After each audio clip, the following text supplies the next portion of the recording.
my co-host Anthony Marquetta. Anthony, how are you doing today? Like I don't already know. Fantastic. Yeah, I thought so. I thought so. Mm. Now today we have a few different topics. I want to talk a little bit about the new South Park stuff, and Anthony wants to talk a little bit about the Naked Gun, and then we'll see where we go after we talk about those things. Uh, Anthony, why don't you go first? Yeah, like to talk about is a strong way of putting it. It's more like, yeah, I saw that movie. I had a gift card. It cost me $5 total after popcorn and drinks. Uh, it was the least objectionable option available. It was, I guess, okay. Like a 6 of 10. I chuckled a couple times. It had a few good jokes. It did have the same kind of tone as the original Naked Gun. The fun part of the movie was for modern audiences, where every 10 minutes or so they added a random left wing talking point. Now, it's been a long time since I've seen the original Naked Gun. In fact, I'm only pretty sure I've seen it. I think we did like rent it once when I was way younger, and I recall thinking it was like, yeah, it was funny. It's not my favorite movie, but like it was amusing. Um, I don't really recall there being any like political or racial commentary in the original Naked Gun, unless like I just totally forgot, which is possible, but I don't remember it. There is quite a bit of that in the new Naked Gun. Uh, a lot of the jokes are about how the policemen abuse minorities and policemen aren't held accountable and policemen are racist. Like, that's, again, like once every 10 minutes or so, a joke on that theme comes up. It's always kind of lame and a little disappointing whenever it happens. Like, one of the gags is he's having a conversation with a character and he goes, "You shot my brother." And then he goes, "That could be literally thousands of people." And then he goes, "You shot him in the back." And then he goes, "Hundreds." And he goes, "He was running away." He goes, "We're still at about a dozen." And then he goes, "He was white." And he goes, "Oh, John or whatever. How is he?" And he goes, "Are you serious?" And then he just kind of looks at him. And I'm like, that was a really predictable punchline, number one. Number two, it's just kind of lame because it's like, oh yeah, you kind of had to throw that in there, right? One of the first jokes we're introduced to is she goes, "You're a loose cannon who doesn't play by the rules." And he goes, "I'm gonna have to take you off this case." And he goes, "Why? Who's gonna arrest me? Other cops?" And I'm just like, again, like, Ho I don't know. ho. I thought it was kind of lame. It was just like, yeah, that's, I guess, a joke. And it just felt very like they have to include these jokes now, right? Like, I don't know. I didn't really. It's not even that they were all bad jokes. Like the shot in the back joke had a good rhythm to it, even though like the punchline was really obvious. Uh, the "Who's gonna arrest me?" Other cops was, I guess, kind of amusing. They also have a joke at the end where they go, "He's being subjected to internal affairs," and then they show he's like internal affairs is the name of a resort that they send the cops to. You know, again, just like, I'm not saying that this sort of commentary is necessarily wrong. It's just like feels out of place with the Naked Gun to me, unless I'm just totally misremembering. And maybe I am. And it's not like older Hollywood wasn't leftist and wasn't propagandistic. It was just better at hiding it. So maybe it was all there.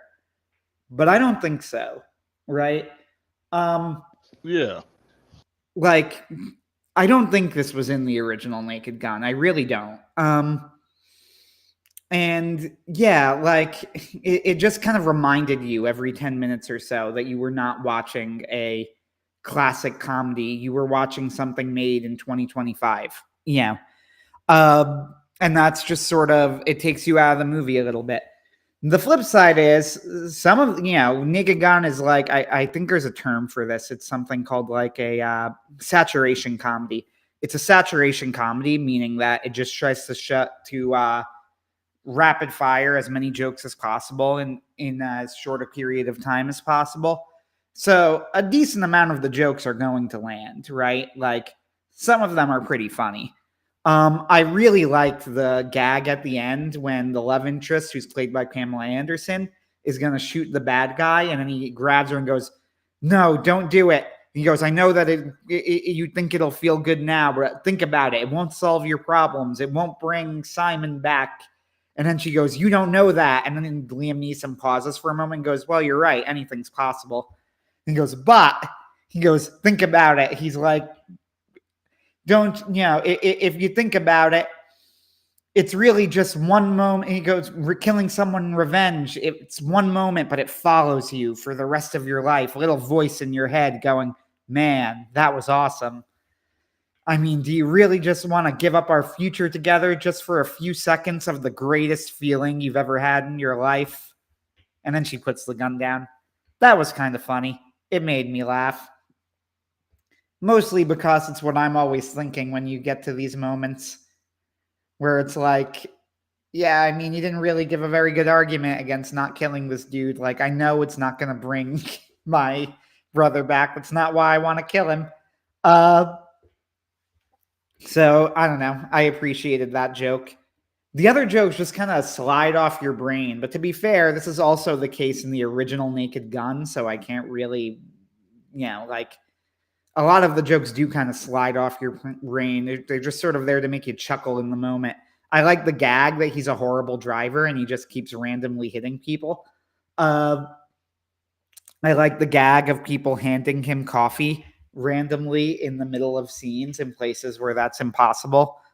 I don't know what else. What else? I did like the joke where he goes and meets the chief while she's in bed with her husband, and she tells him not to yell because her husband has a big meeting in the morning where he might get a promotion. And it's clear that Liam Neeson knows all of the details of what's going on at his job. Because she's like, if he nails his presentation tomorrow, then he might finally get the promotion. And he goes, "You mean the one that Johnson's been that they keep screwing him over for? He might get it over Johnson." It's like, well, if he doesn't mess up the presentation, go, "Oh man, but Johnson's been ahead of him the entire time." And it's like, this is a really big opportunity. We're all rooting for you. Like, that made me laugh. I don't know.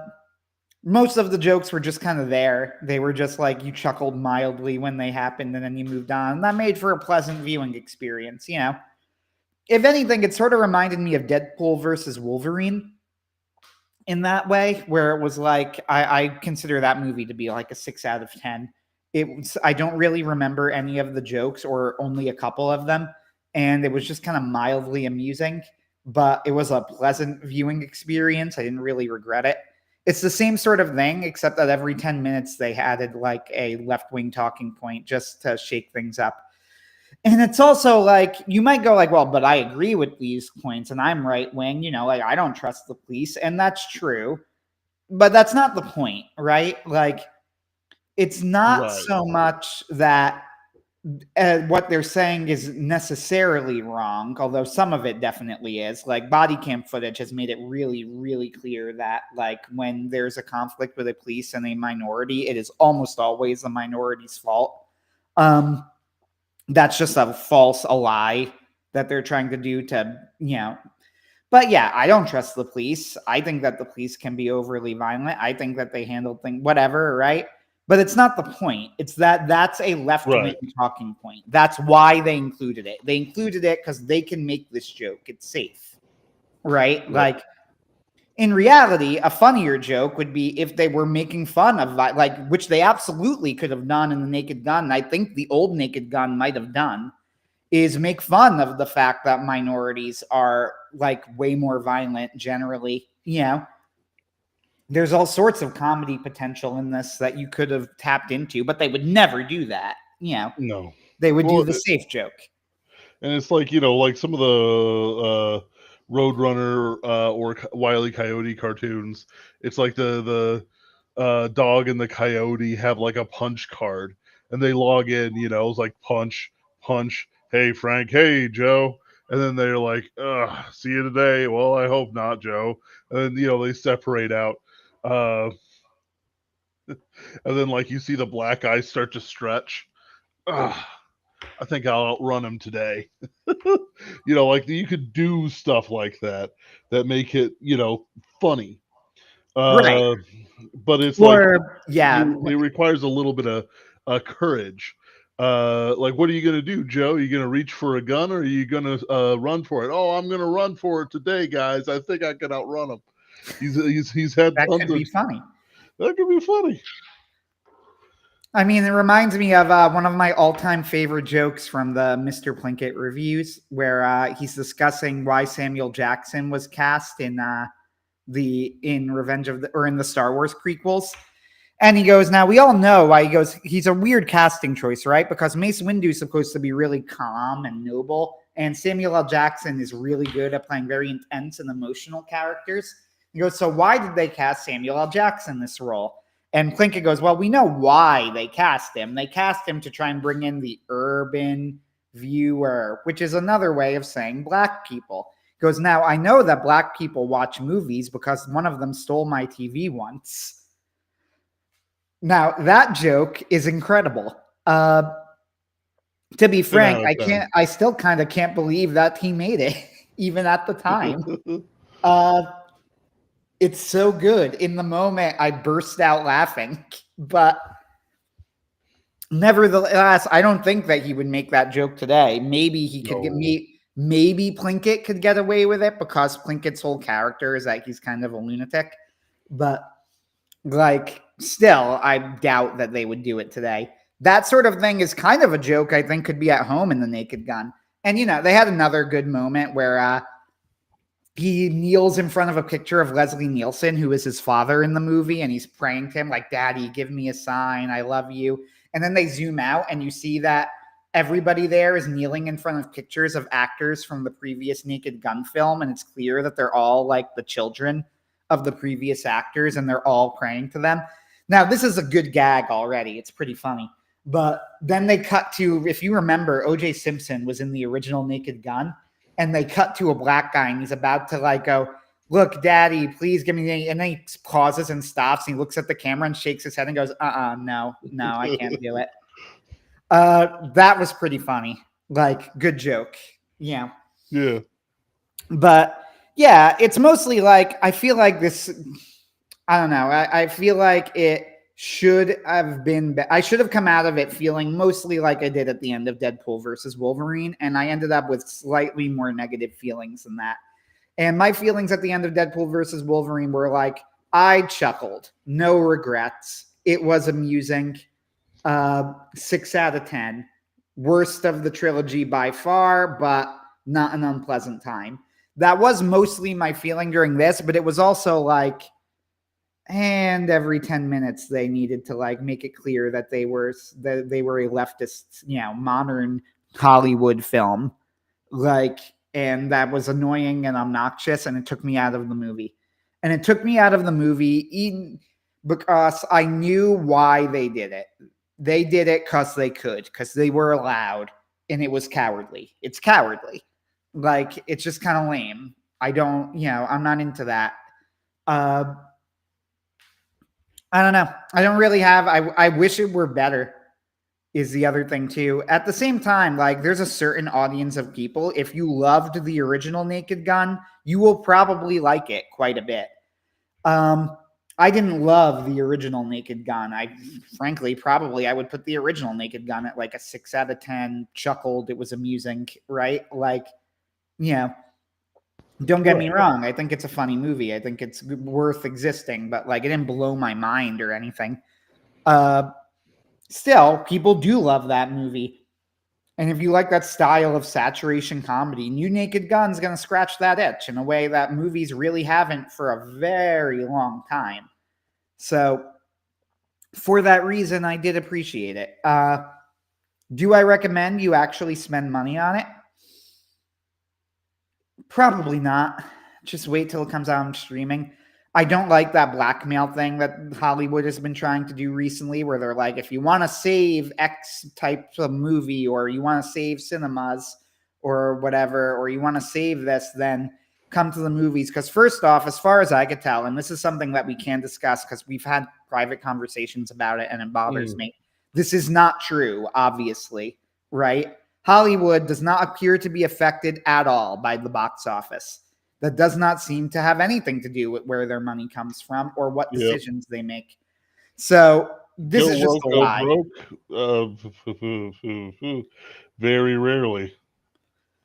What's weird, yeah, and I'm going to go on a tangent on this. This is really, really strange to me, to the point where, like, I'm genuinely confused. I don't know what's going on. Like, the fact that Disney does not seem to be affected at all by the fact that they get one hit to, like, 4 mega flops a year, right? Like, one hit movie, Lilo and Stitch. Everything else is a flop to a mega flop, right? Like, okay. So surely they should be in some sort of financial trouble, but it doesn't seem to be affecting them at all. Now, I'm not saying it's having no effect on them. It clearly influences the decisions they make to a point. Like, they will not come out with more of this type of movie, or they will change, like, oh, we're going to come out with less superhero movies. But what I mean is, like, they don't seem to be releasing less movies per year. Nothing is shutting down. Nothing is like, their budgets aren't going down. If anything, their budgets seem to keep increasing. Like, Disney in the 70s, Disney Animation was on the verge of shutting down. Like, it is hard to imagine that happening now. Like, what series of events would need to occur for Disney, for like Marvel, for example, to be on the verge of just stopping, right? Apparently, there is nothing that can happen since Marvel has had like one hit a year. Actually less than that. It's had like 2 hits since Endgame: Spider-Man No Way Home and Deadpool versus Wolverine. And that's it. Like, those are the only successful Marvel products. Disney Plus, it is well known, bleeds money. It does not make them any money. It just loses money. They get one movie that makes money per year. How has nothing changed? How is they make nothing money happening? on Andor? How do they make money on Andor? They don't. Like, as far as I can tell, Andor is well known in the industry. Like, it doesn't make them money. So what's going on? I don't understand. Like, we seem to be making our wishes known with our wallet, and Disney seems to not be affected. And the thing that gets me is that, like, we've charted out, okay, there's these insurance things and money, and at this point, I just assume that governments are shoving billions of tax dollars into them. Like, there's no way the theme parks are making enough money for this. Like, I know it's like low culture or whatever to like assume there's a conspiracy behind everything, but there's got to be something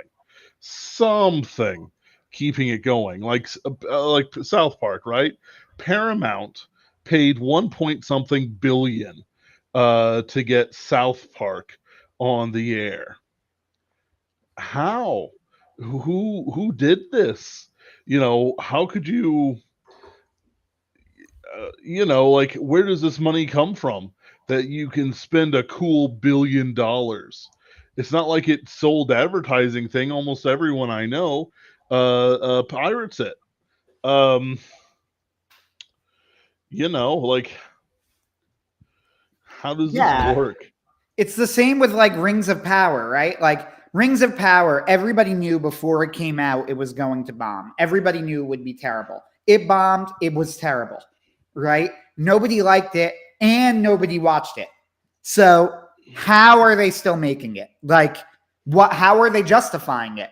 Again, like, in the past, it didn't used to be like this. Disney Animation, if it did not sell, could have shut down. Disney nearly transitioned to a live action company, which it basically is now anyway, but whatever. Yeah. Right? Like, I understand Pixar still exists and they still come out with like crappy animated movies every now and then. Yeah. But like, okay. So why isn't that happening anymore? Like, why aren't we at the spot where, like, surely Marvel has to be dead, right? Like, if this were in the 80s and you had a string of flops this long and this epically comprehensive, right? Like Marvel would be dead. There would be no new Marvel movies. Yes. I mean, and yet they don't even seem to be slowing down. Like, I don't understand it. And this is why Drinker like keeps saying this, where he goes like, "Oh, this is going to be the last gasp of superhero movies." It's absolutely not. Like, they're going to keep making them. I promise you. People might not see them. Superman flopped. It was a flop. People don't understand this because it looks like it made back its budget. It didn't make nearly enough, not even close to enough to cover its advertising costs, which were apparently like epic. Yeah. Now, this is the thing, too. Even this is like a modern thing. I remember it was like a newsworthy phenomenon that Forrest Gump is technically a flop. It did not actually make back its budget, right? Like, sure. Even though it was a huge success, except that this was considered to be like trivia, right? It was unusual. This happens all the time now. A supposedly a successful looking movie just doesn't make back its budget. And you see like over and over, like Drinker and the EFAP guys are going like, well, they're going to need to transition. Like, if they need to transition, then they're not doing a very good job of it. Like, they haven't transitioned. They're not transitioning. They're not making cheaper movies. They just seem to pivot like, well, okay, this crappy, all uber expensive movie didn't work. Maybe we should try a different crappy, uber expensive movie. Like, okay, why aren't you just making cheaper movies? Every now and then you still make you get something like a Spider-Man No Way Home. Now, people are trying to they did this with Endgame too. They're trying to remember no, it's actually not a very good movie. The fact of the matter is people liked it, right? Same with Endgame. People liked it, and people liked Spider-Man No Way Home. Why? Why did they what was different about them? Now, Endgame, of course, is a different era, arguably the previous era, right, of movies. But Spider-Man No Way Home, it seems like there was a mandate where they said, hey, we actually have to try and make this good, right? Like, yes, we need to, because this is the other thing. We've had this conversation multiple times.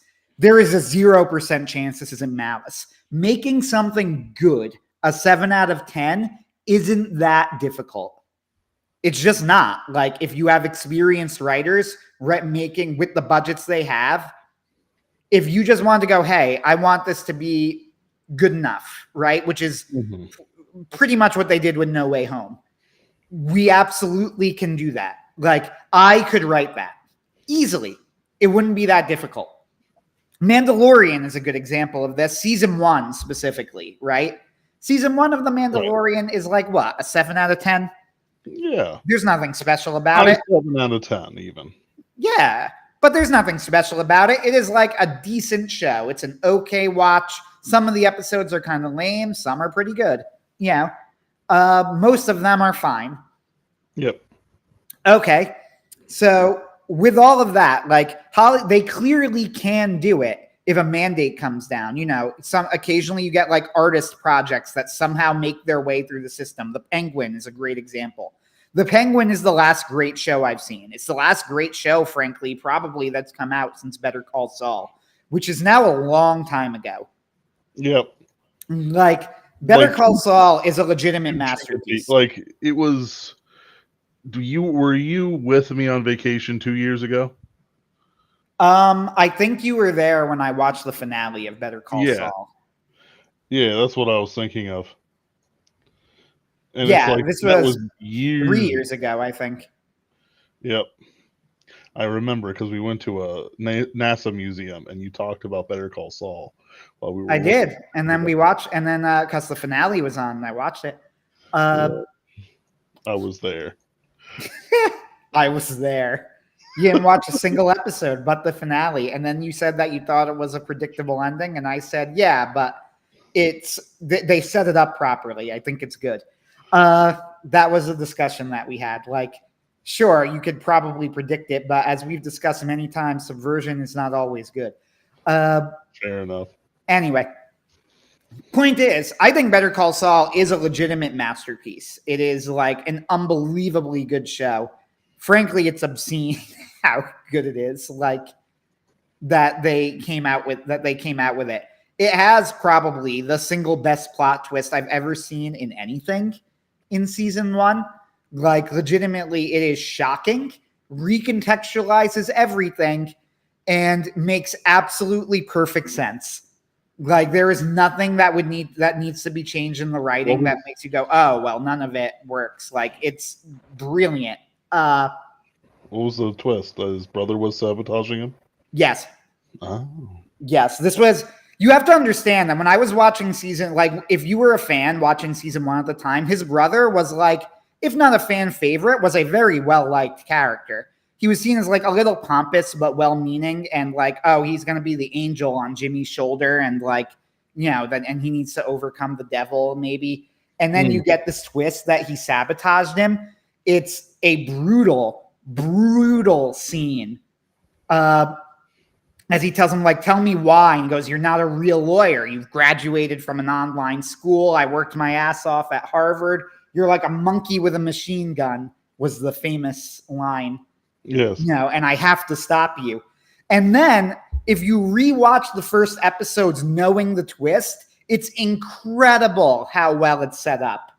Like there's scenes where you see the boss, who is the most hated character in the show for like the first half of season 1, right? Like telling him, look, I can't hire you. And Jimmy's like, tell me why. And he struggles and he can't answer. And Jimmy calls him, excuse my language here, a pig fucker. And then he can't really say anything. It's incredible how well the guy playing Howard, is the name of the boss, acts this out. Because you could see on his face how desperately he wants to tell him, like, it's not my idea. I don't want to do this. But he can't do it. And how it makes sense of like, but why aren't they hiring Jimmy? And you assume like, well, because he's a rich Ivy League asshole, right? Like you just kind of assume that Jimmy is right, And then it's like, no, that's not what's going on at all. It's an amazingly well done twist. Okay, yeah. Rant over, tangent over. Better Call Saul. If you haven't seen it, watch it. I don't normally I won't say that. I'll go like, oh, well, it's not worth your time. I will actually say that about Better Call Saul. I genuinely think it's worth anybody's time. It's that good of a show. It's better than Breaking Bad. Breaking Bad ruins its ending a bit. Ruins is a strong word, but it pulls its punch at the end a little bit. Like Walt's a little bit too badass. He's a little bit too much of a cowboy in the ending. He rescues Jesse. He admits his fault. He gets everything he wants. And then dies. Yeah, it's cool. It's exciting. It's satisfying in the moment, but it's also like, did Walter really deserve that? Probably not. I don't really know what to think of it. The ending of Better Call Saul in that way is better because Saul, I agree with you. I will say if I had to nitpick, and it is an extreme nitpick, and also literally nobody but us agrees with this. I've never seen anybody else express this opinion. They all love the final scene, but I would not have had the final scene where he meets Kim. I think it kind of was a little too fan servicey. It's not a bad scene. Like, not at all. It's a good scene. It's well written. Kim is in character. Everything's fine, right? But the scene before that, where he's on the bus and he's trying to tell everyone he's really Jimmy, but they all start chanting Better Call Saul. And then you just kind of see his face change. He stops arguing it. And you see his face change. Like, well, you know what? I could live with it. Yeah. I'm like, I like that part. And I fully believe, should have been ended there, but yeah, it's a great scene because it's sort of like you, as much as Jimmy wants to be like, no, that part of me is gone. Like it's not, you can't fully get rid of a part of yourself for one thing, right? You need, and it's also like your sins don't just go away. No. The nice phrase I heard is like Matt Fradd quotes it all the time. He says, God will forgive you, but nature won't, type thing.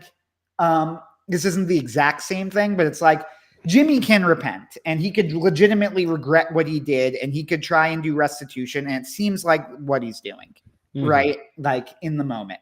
And that's great. That's a very, that's a fitting end, and I like that for the character. But Right. that redemption doesn't mean that everything else you did can just be left behind like it never happened, right? Like, you can't just go like, and now I'm no longer Saul. It doesn't count, right? Right. None of it counted. And Jimmy tries to argue it, but then he realizes, like, you know what? I am Saul still. I'm Jimmy too. I'm all of me, right? Like, and that's kind of where it ends. And it's also like, and maybe that's not the worst thing in the world, in the environment where you're going, because, you're going to be in prison, sure, but Saul helped a lot of these people. And maybe like being Saul in this environment is where you should be, right? Like, that's where Saul should be, So I like it. I like it a lot. I think the final scene with Kim doesn't really hurt the show over much. It's fine. I just thought that was such a good capper. It kind of took away from it a bit. Right.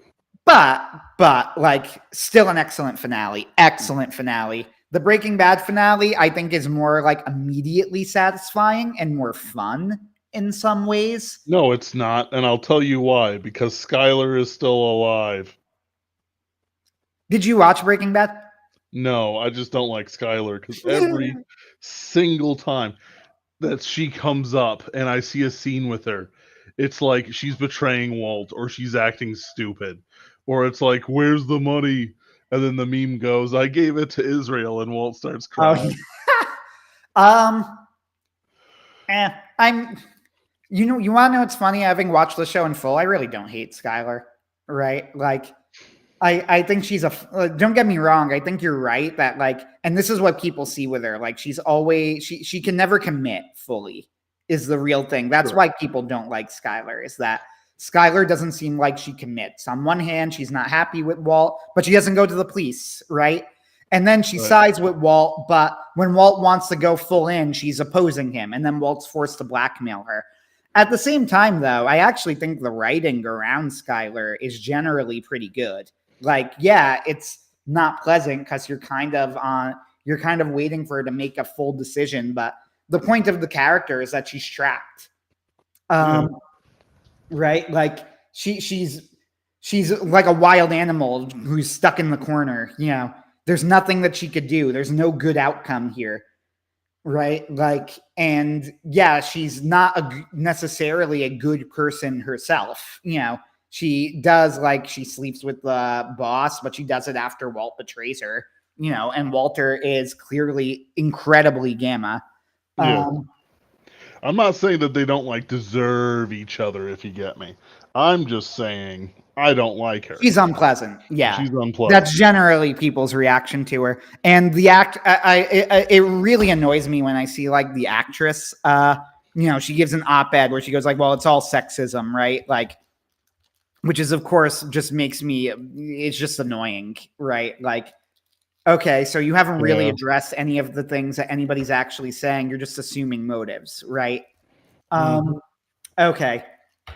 Thank you. That added nothing. But then people will point, it's like, no, yeah, she's right. It's because Skylar's a woman. And, there is some truth to that, but it's this assumption that's like, yeah, because men and women, like, are different. We have different expectations. We have, there's all sorts of problems. And I think Breaking Bad is a more flawed show than Better Call Saul. I think that Better Call Saul is like the team at the height of their powers. I do think that if there's one thing that I would ding Better Call Saul for, it's that, especially in, like, season 3, this really was a big deal. It gets really high on its own supply. Like, it gets very artsy. Like, there's one famous scene, or infamous maybe, This is your where anecdote. This is your last anecdote about Better Call Saul and such, just so you know. That's fair. Yeah. No, because this is the last thing I really have to say about it, because it's the criticism of in between all the praise. There's one, like, infamous scene, which is like Mike needs to do a stakeout, and to do the stakeout, he has to, like, I don't know, do all of this setup that involves him digging a bunch of holes, and they show him digging all the holes, and they show him getting down, they show him watching for a really long time, and that's the whole scene, and nothing happens in it. And then people go like, well, the camera work and the cinematography in the scene is amazing. And they're like, yeah, honestly, it kind of is, but I don't give a shit. Like, you didn't need this, you know. But even this was like, there was kind of an era of the show where it was like that. Then it gets better. Then it kind of gets over itself and it gets better again. It's a great show. I highly recommend it. So, Better Call Saul. The last great show was The Penguin. That was years after Better Call Saul, like 2-3 years later. You know? Yeah. And frankly, it's unbelievable to me that The Penguin was even made. Like, I don't, as best as I could tell, they were tricked into making it. Like not even kidding. They said, oh, this is going to connect to the Batman universe. It's cape shit. And then they said, oh, we love cape shit. You know, yeah, make your cape shit. And then it's not cape shit. It's just a really, really freaking good crime drama. Like, where even the very little bits of cape shit that are in it are really good. Like, I'm thinking of the final shot of the bat signal at the end. What a great final shot. I loved it. Like, perfect ending, 10 of 10. If you recall, this is like he's dancing with his with the prostitute. He's dancing with the prostitute who's dressed as his mother. And then he's going like, and now there's no one who can stop me. It's just me. And then they zoom out and you see the bat signal, and that ends the show. Everybody's like, oh, how has there not been a season 2? Well, the reason there hasn't been a season 2 is because I don't want a season 2. Like, the story is over. It ended. Like, it's perfect where it is. I think you can continue like seeing him defeated by Batman in like a future movie or something, right? But a full Penguin show, like, I don't want one. It's done. You know, it's a great show. But like, best as I could tell, the reason it got made is that the creator tricked them into making it.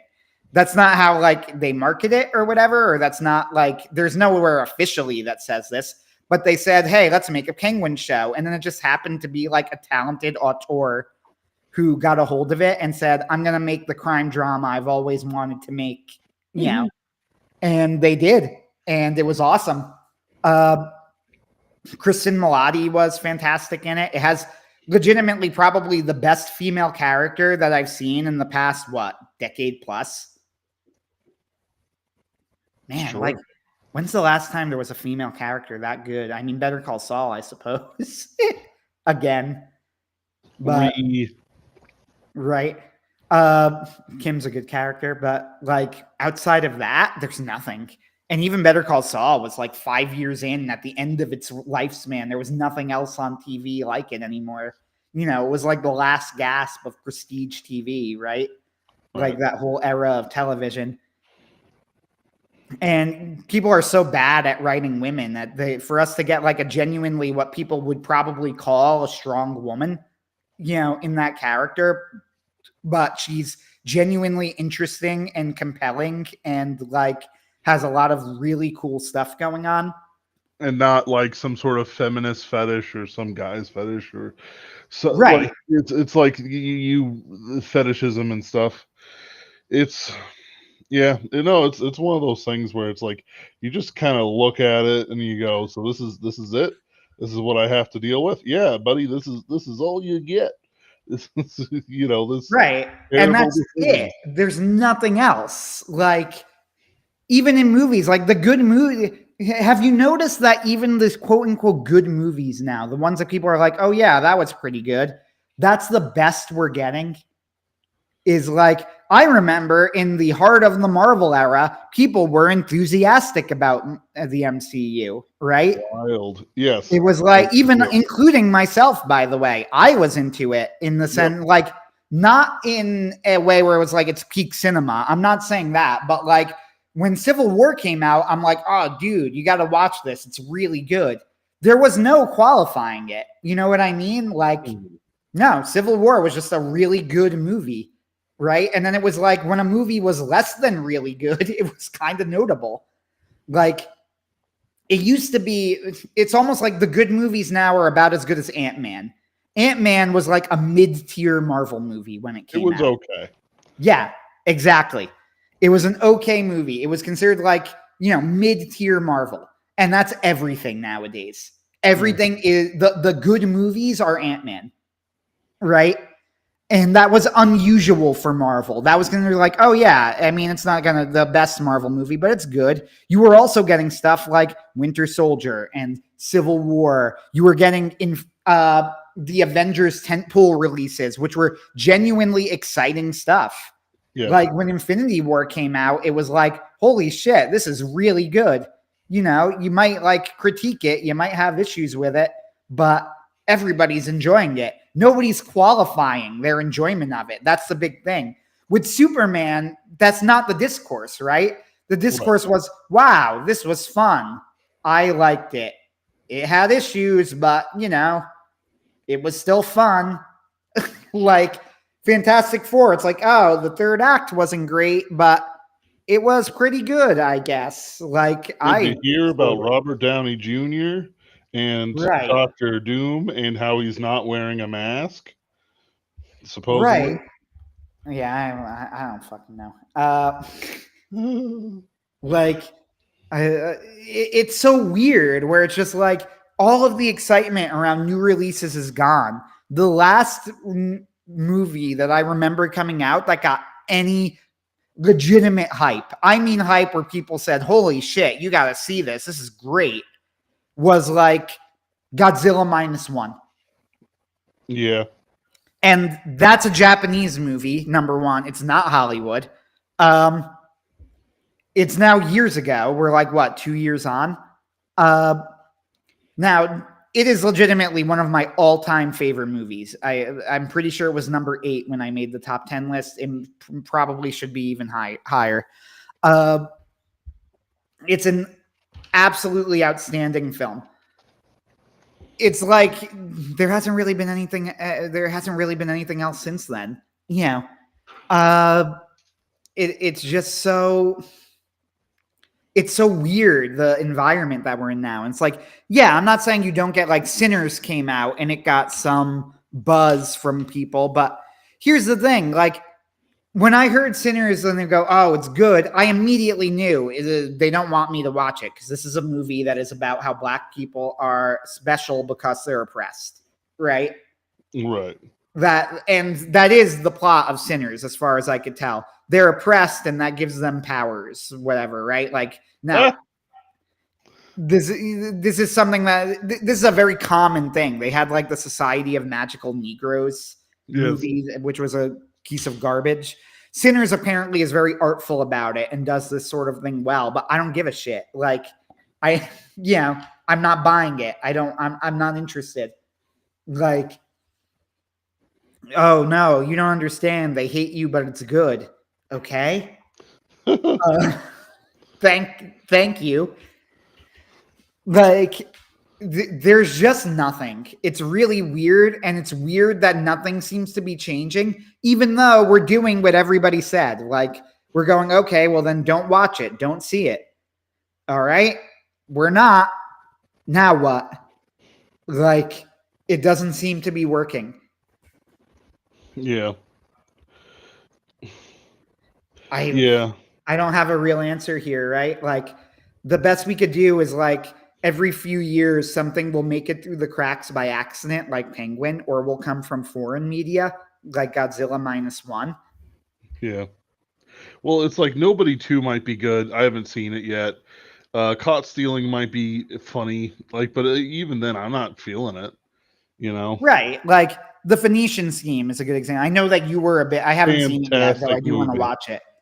I'm sure it was great, but it also, like, there is something to the fact that it made basically no buzz in the discourse, right? Like, there was nobody who was going around going, oh, dude, you got to watch The Phoenician Scheme. I was going around going, oh, dude, you have to watch The Phoenician Scheme. You were, but that's like just you, as far as I could tell. Like, people weren't doing that. Yeah. I do want to see it. Like, honestly, I probably should have seen that instead of Naked Gun. I probably would have, except I forgot about it. Oh well. Oh Like, well, yeah, I'll watch it when it comes out on streaming. But anyway, it's out on streaming, Anthony. ooh, then maybe I will watch it actually. Uh, yeah, like I'm not even like I'm not kidding. I do want to see it. Uh, Excuse me. yeah, it's like it's so weird the current media landscape. Even now, anime, I will be fair with anime, which is that I haven't been following it. And as I always caveat people, the reason I am not following it is just because I haven't made time for it. There is no ideological reason. There's no good anime out. But there might not be any good anime out, as Ben says. Like, even when I watched Konosuba season 3, I was kind of underwhelmed, which was a little disappointing. I was just watching it going like, I don't know, this isn't hitting as hard as I wanted it to. Yeah. Yeah. Well, it's yeah. Like there's also an element of maturity. Like we're fundamentally different people than when we started this uh than when we started working together on this stream. So, yes, but Konosuba season 1 and season 2, I can rewatch. Okay. Like, and I will still strongly enjoy. In fact, I do rewatch. Like, Yeah. Fullmetal Alchemist Brotherhood, I rewatch every now and then, and it's just as good as I remember. Cowboy Bebop, still one of the best shows ever made. Honestly, we could do a whole stream on Cowboy Bebop. It's the only problem with it is I feel like everybody's already said everything that can be said. It's a postmodern masterpiece that works because it understands the dead end that is nihilism and also recognizes that nihilism is not true. There is a way out. Spike just rejects it. Like, it's such a great, it's so great. It's such a great show. It's, but everybody knows that, right? Like, what are you saying? So it's like, let's have the Dante's Inferno stream. Should you read Dante's Inferno? Gee, I don't know, guys. It's pretty Catholic. Don't do it. Yeah, right. You know, should you read? Pilgrim's Progress. It's pretty Yeah. Protestant. I don't know if you should do it. Should you read the Iliad? It's like, I don't know, guys. Like, what do you even say? Like, with classics, at least, I guess there's something to like, oh, you're experiencing it for the first time. But Cowboy Bebop's still not even old enough for that. I feel like everybody's already said everything there is to be said about Cowboy Bebop, right? Right. Like, yeah, I don't know. I don't really have a good answer here, except that like we know a bunch of indie creators who are making new stuff, but we don't have the budget to make movies. AI might be the solution eventually, but it's not there barely yet. have the budget to publish books. Right.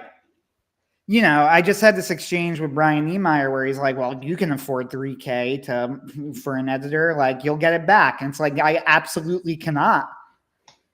I'm like, I don't know what to tell you. It's like, no, you're handicapping. What if I told you there was a way you could afford it? It's like, you would be wrong. Like, I don't know how else to put it in words, but I am literally paycheck to paycheck. Like, not figuratively, my last paycheck, the money in my bank account was 56 cents for like 3 days. So where am I getting this mythical $3,000 for an editor? You can justify all you want. You need to believe in yourself. You need to believe in the value of your time. You need to. I believe in it. The money doesn't exist. Right. Like, and this is, I think, the problem with a lot of people. You know, you have families and whatever. It's like, I would love to justify, and that's just, books are one of the cheapest parts of media. And it's like, well, if you can't hire an editor, then you shouldn't sell your book. I sort of agree with this, like at least partially, but also like, where the fuck am I getting the $3,000 to pay for an editor? Like, right. Like it's like I dig it, but it's like I'm doing the right stream. I'm gonna do it at least 2 days a week, Wednesdays and Thursdays. And you know, you're gonna see me type thousands and thousands of pages. Not really thousands and thousands of pages. But you know, hundreds of pages, thousands and thousands of words. Guess what? my first editor is going to be Grammarly, uh, because it's relatively free. Uh, I don't have anything else, and it's not because I don't believe in my work or any number of things like that. It is explicitly and entirely, um, just what I have available for it. Like it's one of those things where I'm gonna have to talk to Anthony about some money stuff after I get off here. Like Mm-hmm. it's not even bad. Like I'm going to be fine. As weird as it is to say, but it's like if I'm having trouble with my real life, like who like even guys like Robert Kreese who have very successful like Kickstarter campaigns and stuff like that, even they go, yeah, I still work at Amazon. I'm sorry you're working at Amazon if you ever hear this. Right. Uh Well, no, Practically Satan incarnate. But the I'm not looking down on you for doing it. I'm saying it's a miserable job. God yeah, bless you. Uh, exactly. like I fully respect people who do it. I just think like I feel bad for you, man. Uh, yeah, you're absolutely right. Like now, in the end, my book does have a developmental editor. It has a developmental editor because it's being published by a small press. Yep. And Bradford Walker says, this is why web novels took off, and he's right. Royal Road and whatever. Isaac Young has been posting about this, and he's been very black-pilled about it. Although, hilariously, as he said, like, somebody comments on that, and he goes, me deleting half of my posts because I figure they'll be too black-pilled. I also giggled at that post. I'm like, hey. Yes. And I understand. I'm not really being black-pilled here. I'm not telling you not to create. I'm not telling you. I am saying, though, like, you do got to be realistic. Like, and we had this discussion before, right? Where it's like, we're in the end, we're just kind of no longer in the elevated position we were in like the baby boomer era. We're back in the position of most of humanity, right? And that's, is what it is. Like, the fact of the matter is, I'm not going to make a living off of my writing. I know this. I'm not going to try. That isn't the goal. I hope I can make some money off of my writing, but a living, no. The fact, like God Robot, when it was out, it's now off. It's now off the market for understandably because anthologies don't sell. But it had like 50 reviews at one point, right? That puts it in the top probably 1% of anthologies. Yep. That made it an incredibly that was incredibly successful. Top 10%. 10%. Even then, like 90, that means it sold better than 90% of anthologies, roughly, probably. And I made like 300, say probably like $600 something total. If that's an incredibly successful book, like incredibly successful. Now I only saw like 300 some, whatever. It doesn't matter because the publishing contract, but like that made it for an anthology. That makes it more successful than most anthologies out there. And that's nothing, right? Like in terms of like what you would hope to make for, making a living. It's just nothing. Brian Niemeyer recently wrote about this as well. He's like, you are going to need to, you are going to need to basically like get a persona like a professional wrestler and sell yourself. We mentioned this is like the John De La Rose route, right? Yep. And sure, you can do that, and it will probably work eventually. Yep. And the thing is that you do have to commit to kayfabe. Like it's one of those things where it's like you can't half-ass it because people will know. Like that's the reason why what's his FBI should check his computer faces thing keeps going. Oh, child, like it's a persona he does to make himself superior, supposedly superior. It's better to have a quote unquote persona that you are naturally. So it's like And you can't do that really until you start interacting with people outside your groups, where you have to have a personality to interact with people on. Like it's not as simple as you like it. Like you have to quote unquote put money on the table for it, and be willing to be ridiculous, and you kind of workshop it. Fortunately, people forget, but like, there's things you do. Uh, there's things that you do that um, will make you a laughing stock. Uh, internet lolcow. Like, there's this guy, Darkside Phil. You know, probably should have retired from the internet, but the dude's clearly autistic, lightly autistic, and like, plays video games for a living. But it's like watching a man bash out his own brains on a wall. Uh, like, I guess there's a certain amount of cringe entertainment to it. That's never been what I like, but it's like, yeah, he does it. He gets up. He hates video games and he still plays video games. Like, he gets up, he decides to put in the absolute minimum effort, and somehow he's successful enough to do it. Oh, Patrick Tomlinson. Yeah, and kayfabe doesn't pay bills. Patrick Tomlinson, I believe, lost a lot of money in lawsuits to John De La Rose, unless I'm mistaking him for somebody else. Um, Oh, seriously? oh yeah, don't you That's awesome. remember that, like, Sifwa and No. a bunch of other guys tried to sue John, and they've mostly lost. Like, it's pretty impressive. At least I understand that he's mostly lost. I'm not a legal expert. This is just internet posts I've seen. Um, and it's like, yeah, you have to do these things. You have to be a certain amount of character. It's like the South Park guys. I said we talk about it. I guess we will. They have to have a certain amount of character. Their viewership requires them to be a certain type, to have certain parodies. They used to go after Democrats and stuff.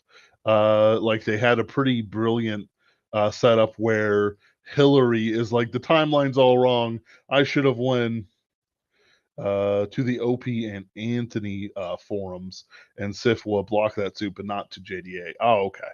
Um, it just gets confusing for me. Uh, so with South Park, like, I've been watching the new season through the high seas, and you know what? There's some funny jokes. I think Little Gremlin JD Vance is absolutely hilarious every time he comes on. He's the midget from, like, Desire Island or whatever. I think the reveal is going to be that Donald Trump is actually Saddam Hussein. Uh, you know, there's all kinds of things, but some of it's also disjointed. Like Jesus Christ showing up, and like, you have to let Jesus Christ into your school and let him sit next to you, literally sit next to you, you know, uh, so on and so forth, and other jokes that just don't land, but other jokes that do land, like Cartman and Butters trying to kill themselves with the exhaust of a Tesla. That's not how that works. It's just not how that works. Uh, Sued Worldcon. There we go. Uh, and won. And Sifwa backed that as well. They just can't win. Oh. That's pretty Anyway, funny. that is pretty funny. Uh, but what was I thinking about? South Park.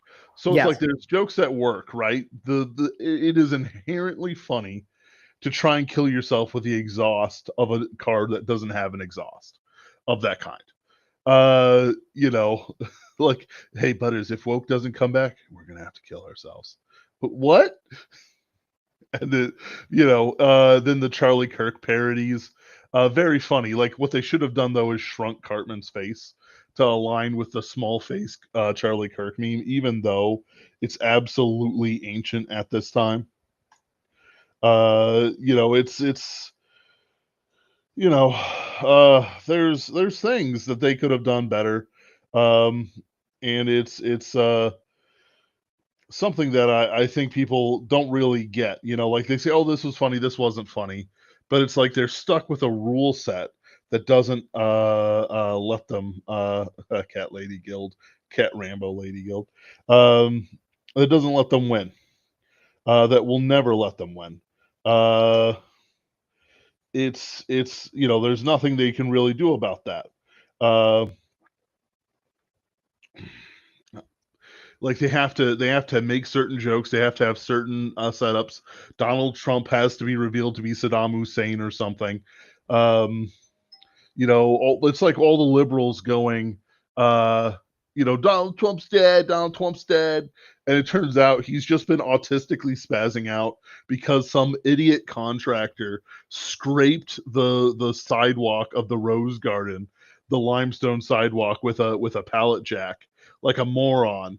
The boss saw it. He's been on the warpath because what does a man who has done nothing but real estate and show business for decades care about?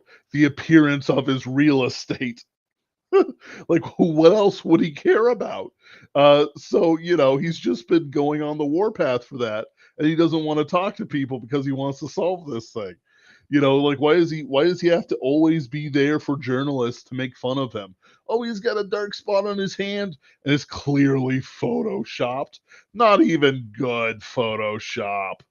This is ridiculous. Are we monkeys that we have to, look at this and go, oh, whoa, whoa, whoa, whoa, whoa. Oh, look at this, look at this. It's the same way with like South Park and whatnot. They have to make these jokes, and the monkeys have to be hooting and hollering, and they have to earn that $1.5 billion. That Paramount shelled out for them. It's it's just it's just too funny. Like, Yeah, I don't know. I got nothing. I mean, I've never watched South Park. I don't really find South Park particularly funny. Um, mm, my tastes are kind of weird. Like, New King of the Hill came out. Everybody seems to love it. I haven't seen that yet. Yeah, my opinion of King of the Hill has always been that I have no issue with it. But anytime I've tried to sit down and watch it, my reaction has always been me just kind of watching Stony Face and occasionally going, eh. Like, it just doesn't make me laugh all that much. Yeah, And this, by the way, is also my attitude with The Simpsons. Yes, even with that episode, even the episode where you go, but everybody thinks this episode's hysterical. I have seen that episode. I thought it was fine. uh, and yeah, I don't know. It's just like mm, I don't have any good answers here, right? Like, yeah, I don't know what the future is going to hold, except that, as has happened in the past, what we're going to need to do is continue making the best art that we can make, and hope that that kind of keeps the flame, right? Like, yeah, keep the flame going. And if that's the best we could do, that's the best we could do. yep. And yeah, I wish we could do better. Of course, it's the yearning of the heart. The ideas that we're stuck with. Like we look at something like Better Call Saul, and Anthony loves it, but to me, it's like, yeah, sure, I've seen the TikTok shorts. Better Call Saul is the best show ever strung together from TikTok shorts. I'm shocked that they were able to remove the audio from the cheap DRM free music that plays over it, and then they replay over it so that there's multiple levels of music, of copyright free music playing. It's almost, if it wasn't coming from the subcontinent, it's almost an art form. All right, that's how crazy this stuff is getting. Um, Yeah, I mean, every now and then there are shows that I see pop up. I don't have TikTok, but like I do go on Facebook I and don't there are have Facebook TikTok; it's shorts. YouTube Yeah, Shorts. But with me, it's normally Facebook excuse me. shorts. Yeah, Same idea though. It's TikTok shorts, practically speaking, right? Um, There's a show that was on a few years ago that I've seen enough of it now that I know the basic shape of the plot, even though I have never and will never watch an episode of it. Shameless. And the reason that I look at the clips is because it fascinates me just how garbage it is. Like, Right. it's like, damn, how bad can we get? Now, the point of the show is that they're a lower class family and they are shameless in the sense of like they're not going to do the right thing every time. They're going to do things that are kind of immoral and that you're not going to think is good, but they will sometimes do the right thing as well. And they're not all good people, but sometimes they are. That's not the thing that bothers me, right? Like, what fascinates me is what the show seems to consider good and not good. Like, the most hated character on the show, from what I've gathered from comments, is a girl named Debbie.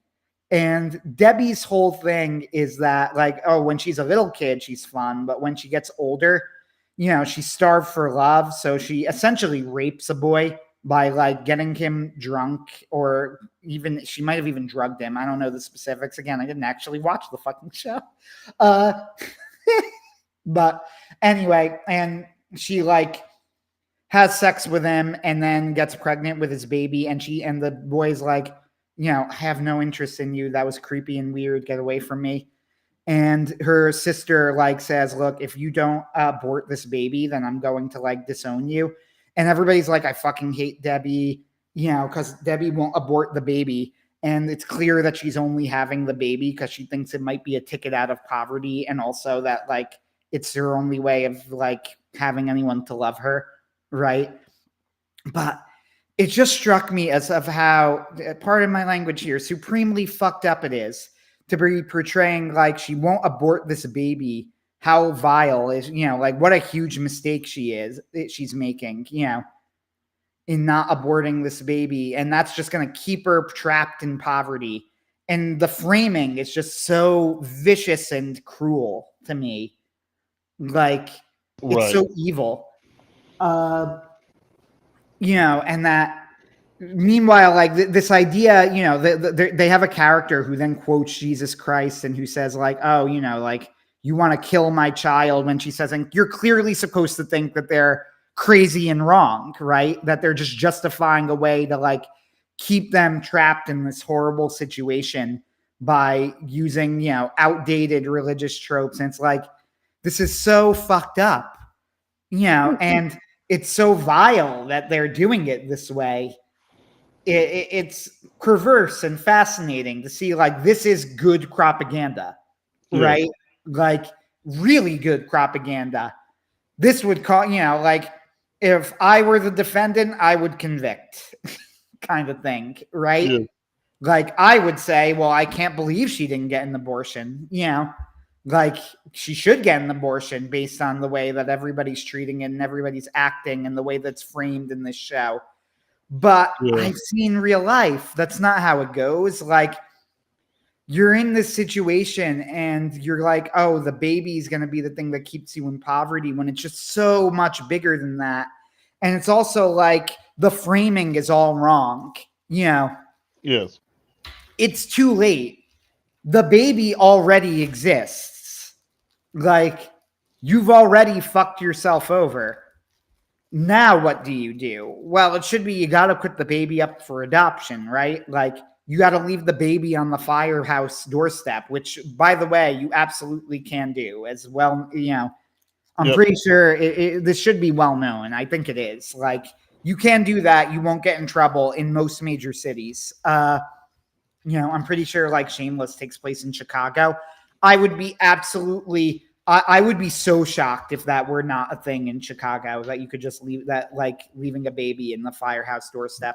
I think there's like explicit laws that say something like you can't get the baby back, but you can definitely give it to a hospital, and they'll take care of it for you, Right. The baby already exists. And this is why, like, this sort of show is what changes people. It's the same with like, there's a YouTuber who I actually like, even though he is leftist, called Casey Simpson. He was a former child actor, and he talks about the industry and also talks about some philosophy and things, right? Like, and one of the things he talks about is that politics is downstream of culture. And he goes, and if you don't believe that, the US government does, because they fund some of these shows, right? And he had a video that was like, 5 things that were caused by television, right? And it's clear that in some of these cases, he's like on the side of the show, but he's left leaning, right? But he's also correct. One of them was gay marriage, right?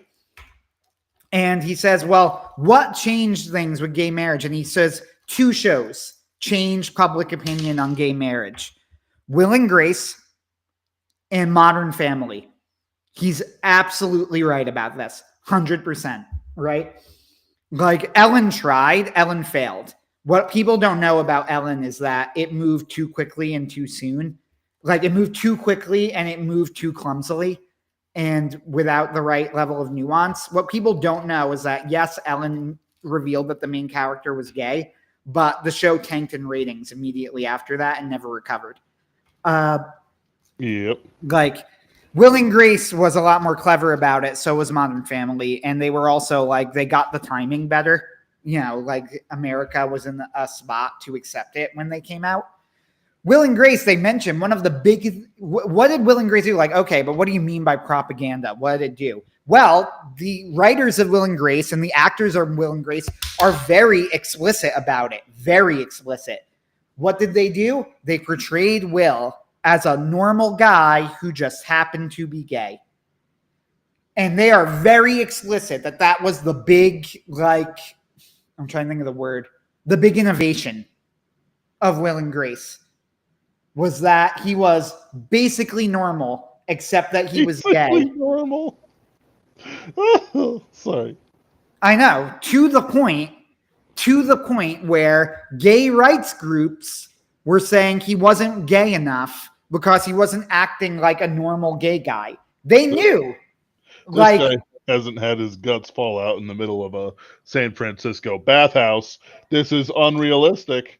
He is dedicated. The character is trying to find a long-term monogamous relationship. That's not how gay people actually act in real life. Right. Like, pretty much ever. Are there exceptions?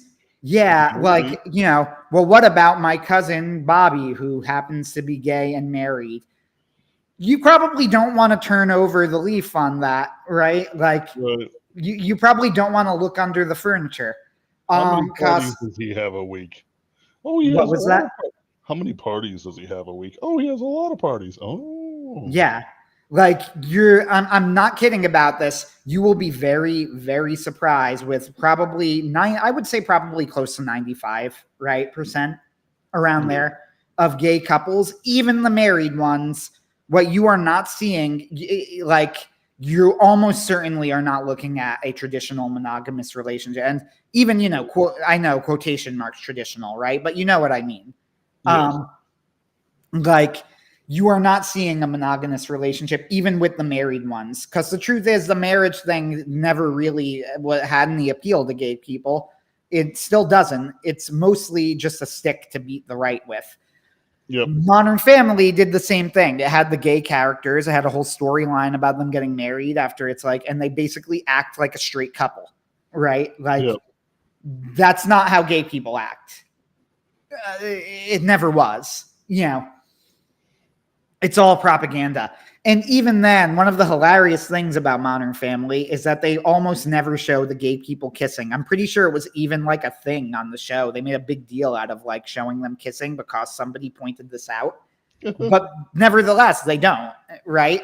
It disgusts everyone to look at it. Exactly. Because it's disgusting and everybody knows it's disgusting and people get repulsed when they see it. So they don't do it. Again, that simple. There's really like lesbians they could do because people don't have that same gag reflex reaction when it comes to lesbians kissing. But gays, nope, can't do it.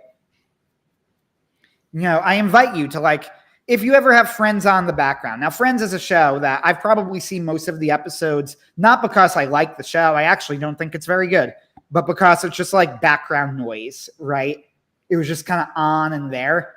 I invite you, if you ever have that on again one day, and you're paying it and you pay any attention, they will show lesbians kissing all the time. I don't think they ever showed gay people kissing. Like every like once a season or so, they'll have like a lesbian kiss in there or something. They don't have gays because people are disgusted by it. There is a visceral gag reflex. And you can't, it still hasn't gone away, and it never will. You can't just get rid of it. So yeah, he's absolutely, like, Casey Simpson was absolutely right. Like, culture, and that's the thing that's so scary about the situation we're in currently, is that it doesn't seem like anything we're doing is affecting the media that's being created. But there's a silver lining as well, which is that people aren't buying it anymore. Mm-hmm. And that's the silver lining, right? On one hand, like, there's the good and the bad, right? The bad side is the public's reaction doesn't seem to be affecting the media anymore, right? Like, it doesn't seem. The good side is the media is no longer affecting public opinion anymore. Their usual propaganda arms aren't working. And that's a good sign. So I don't know. That's my final point. That's what I have to say.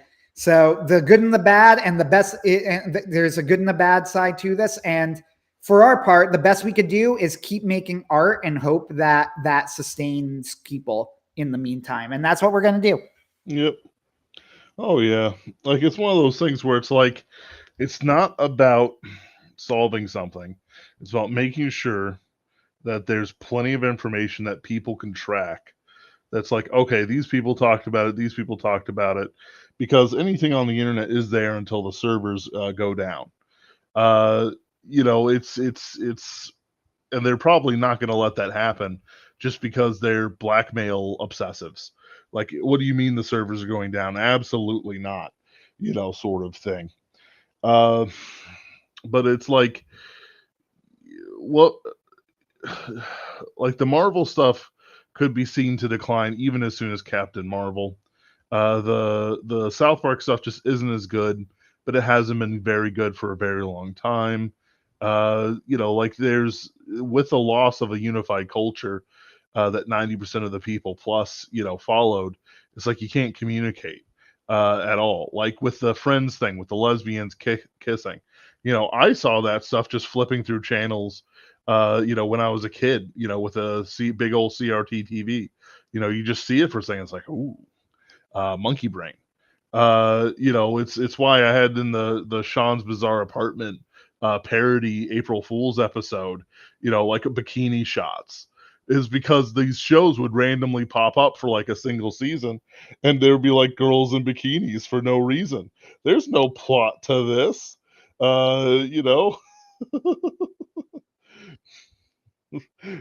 There never was any plot. The point wasn't the plot, if you get me. What are you supposed to do about it? Absolutely nothing. Uh, these things are just, what you're stuck with.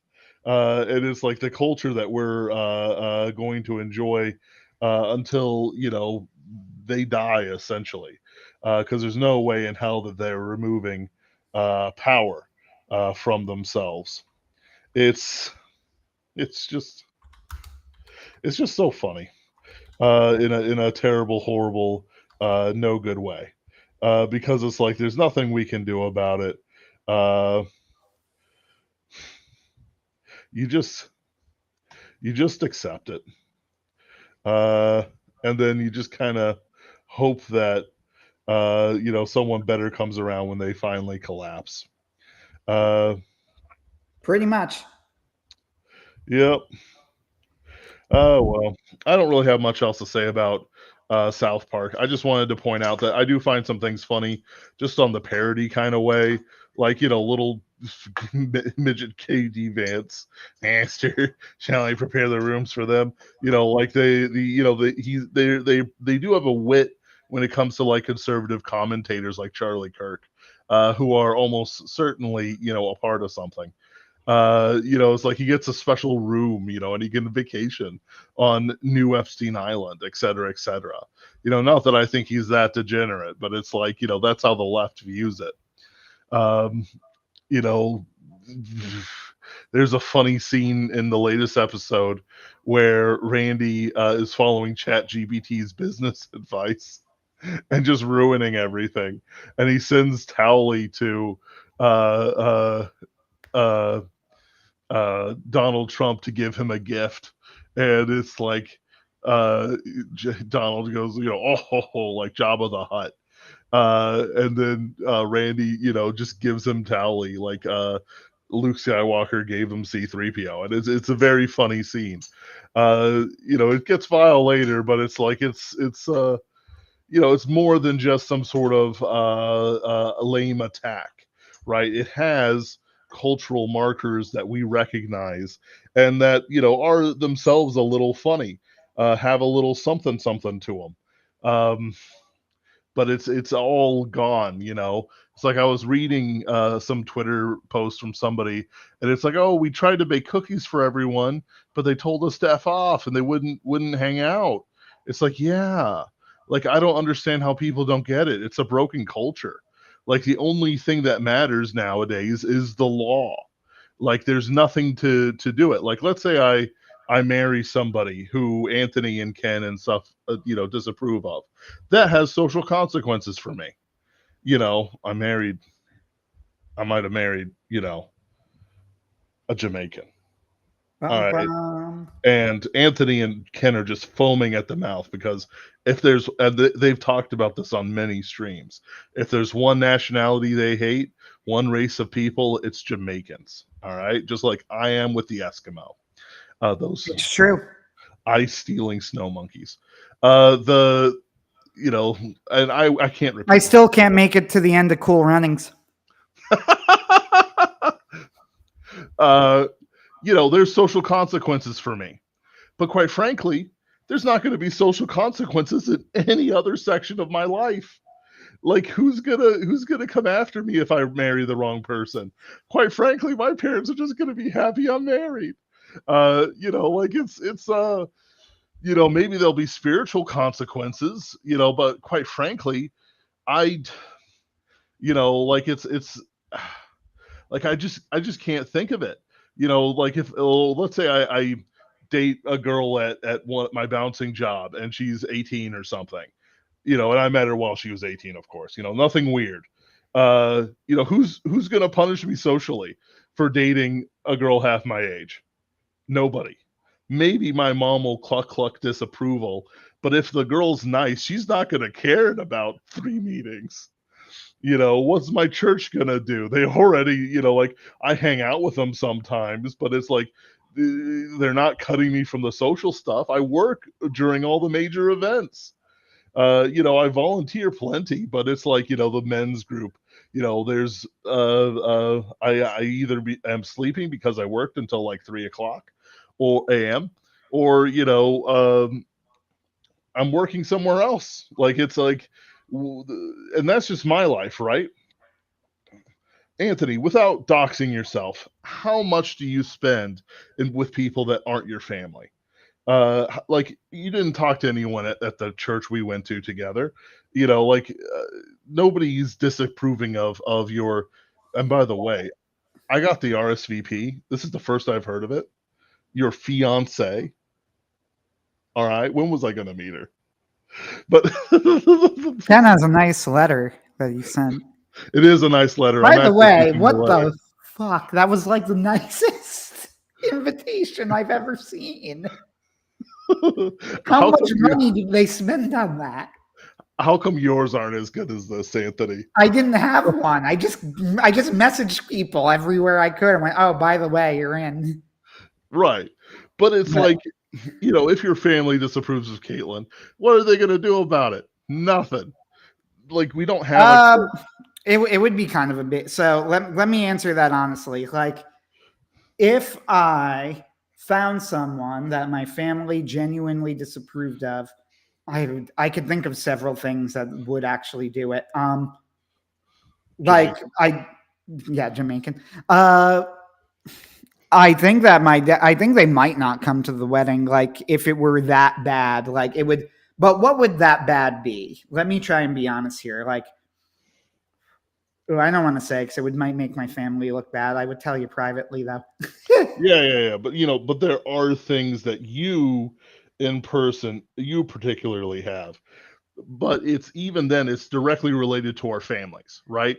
If I date some new cocktail waitress who might be a little young in the thing, the people at work aren't hanging out with me, and they've been perfectly fine with other relationships, uh, public relationships, and if they're suddenly not, like, okay, I'm already doing a ton of hours at my other job that pays pretty much the same, and I get commission at that job. What do I care? You know. So in other words, there's clearly a breakdown of society. I don't have to think about it. As long as the law is fulfilled, I can do whatever I want. Uh, Ignoring spiritual realities, right? Let's say I date a nice Christian girl, who's 19 or something. Uh, you think God cares about that? The only thing he cares about is that she's not a child. At least that's what he said. He's explicitly given us his standards on this. I'm not sleeping with her. I'm not breaking any of his commandments. Oh, it turns out God is a Tumblr feminist. Whoopsie poopsie. I'm going to get hit by the rainbow lightning any time now. No, that's blasphemous. I took the joke too far. Like it's like people need to get it into their heads that we've lost a society. Maybe in small towns around America, not like big cities like St. Louis, there is more society to be had. All right, maybe there's cotillions and dances and churches where people are dating each other and all those wonderful things. But I don't see it. Even when I interact with people in like Festus, where I get my bread and eggs and milk, and now colostrum, my power will grow exponentially. Like it's just some polite stuff, and I think they'd actually be ecstatic that the weird dude with a beard who shows up once a week comes in with a girl. You know, they're not going to care. They're just happy because I spend decent amounts of money with them, and I'm about to buy lunch too. Like I don't know whether I'm experiencing despair or what, but it's like I don't know what people think. Like, what power do you have? The cancel mob will hear about it because she shows up on one of my right streams, and the cancel mob. Well, I work for Christians, and if I lose the job that I that has an HR, you know what's gonna happen? I'm gonna get a replacing bouncer job because they don't care. I'll walk up to another bar in St. Louis, one where I know like where a friend of mine or two work. Hey, I got fired from that place because they didn't like the internet didn't like I was dating a 19-year-old, 18-year-old, whatever. Well, oh yeah, did you break the law? No, dude, she was cute and I asked her out. Like they're not gonna care. Like it just drives me crazy because it's like there's cultural touchstones that still exist that we experience as people within a set of um experiences with one to another, but at the same time, like those are just cultural milestones. Like what comes from like the Marvel movies nowadays? Nothing. Like Bob Odenkirk has the Nobody movies. They were pretty good. uh I was thinking Nobody 2 is going to be pretty good. I'm going to go check that out soon, when I when my finances aren't in fire. Mhm. Maybe I'll just stream it or something, or not even that. Or maybe I went to see the Phoenician Scheme and I got my sister to enjoy it. But at the same time, like I can't really think of much that like you could take from it new culturally. um like it's like what the it's just a bunch of jokes. Like if I walk into somebody and say, "Here, have a grenade," not enough people know that I'm referencing the Phoenician scheme. You know, it's just very difficult to deal with. You know, like you have to both be aware of the people around you, and you have to like care about their opinions, which you shouldn't. That's the sigma in me coming out. But at the same time, it's like, you know, oh, you're supposed to, you know, we live in a society. There we go. The Joker. That's a that's a new reference. Actually, it is a relatively new reference compared to like how much came out of The Godfather. Though I think the take the cannoli line is dumb. I've never understood why that got popular. What? Never understood it. It insists upon itself as a line. What? No. That is like legitimately in context an incredible joke that it almost loses like Oh, is it supposed to be it's gotten funny? so memed that it is such a good joke even in context, and I hate Family Guy. Oh, it insists upon itself. Oh, that yes. Yeah, yeah. I That's what knew I that mean. was funny. I thought it was the take the cannoli line. I thought that No, was the take the actually. cannoli line is amusing, but like Oh, it's not meant to be, blow your mind or anything. No, the insist okay. upon itself scene in context is hysterical.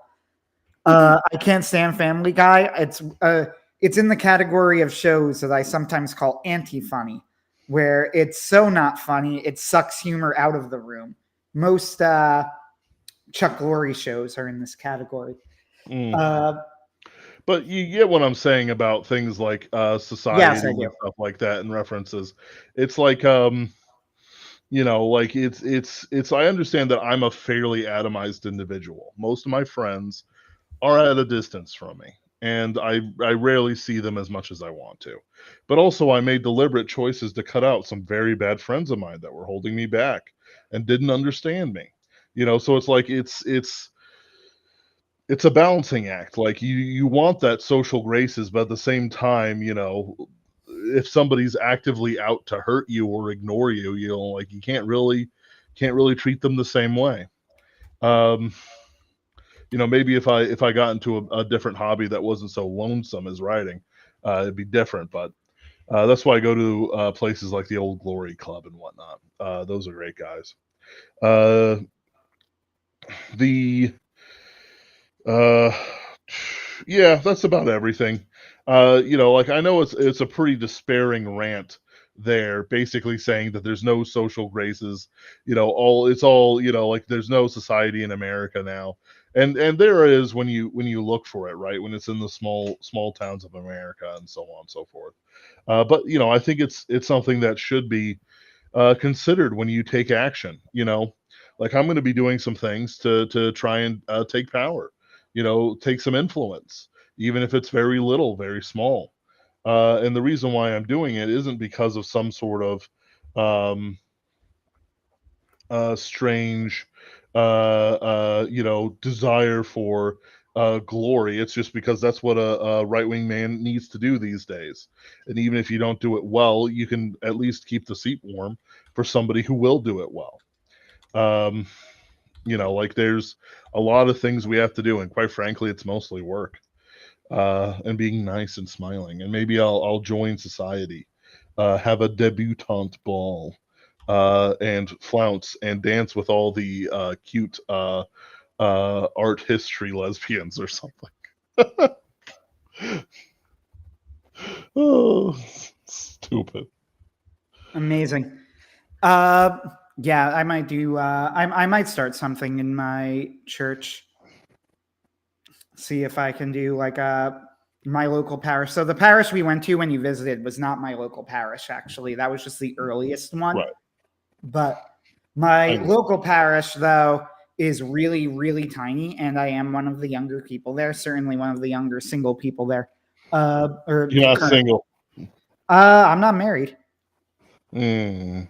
And my fiance does not go to the same parish. So functionally, as far as they're concerned, I'm single. Like I'm eventually I won't be, but I effectively am.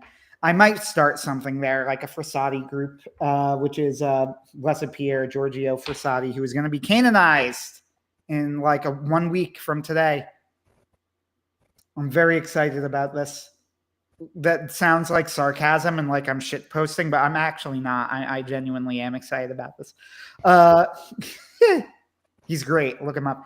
Anyway, so sure. I might start. I might start like a young adult thing there or something, because I don't think that they have one at the parish, and I would like to get known at the parish so that when I go and pursue a diaconate, then the priest knows who I am, and I'm like have a bit of a reputation there.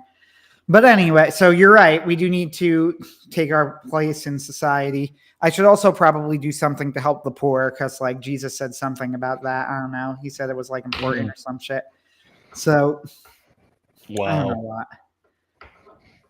I don't like poor people, but I don't think that matters much. So once again, that probably sounds like I'm just shit posting, but like again, kind of not. Like so I'm just being honest. It's like people won't admit it because you're Christian. You're supposed to like poor people. No, you're supposed to love poor people. You are not supposed to like poor people. I do not like poor people. I am poor. So make of that what you will. He looks in the mirror and punches it. I think that's a good place to end the stream. I love poor people. I don't like them. I'm one of them. It's true. It's true. It's true. It's totally true. There's this great meme from like Fisher King or something, and it's like, should I watch Fisher King? You should follow him on Twitter. I thought you meant the movie. Okay, keep going. No, I have no idea what Fisher King is as a movie. And he goes, "You might hate the rich, but do you have the courage to hate the poor?" Oh, I've seen that. We are called by Jesus to love the poor. I don't like the poor. Yeah. I am the poor. Self-hatred all the way down. Yes. Yep. But also self-love, which is the Christian way. Yes. All right, guys. Thank you for coming in. I think South Park is at least more relevant than 99% of the stuff coming out, just because it's South Park and they do have a bit of a sharper tongue than somebody who just hates on it or is parodying Donald Trump or something. Next week, we'll figure something out. I'll probably make Anthony read a book or something. Oh, joy. And we'll see where it goes from there. All right. Good night.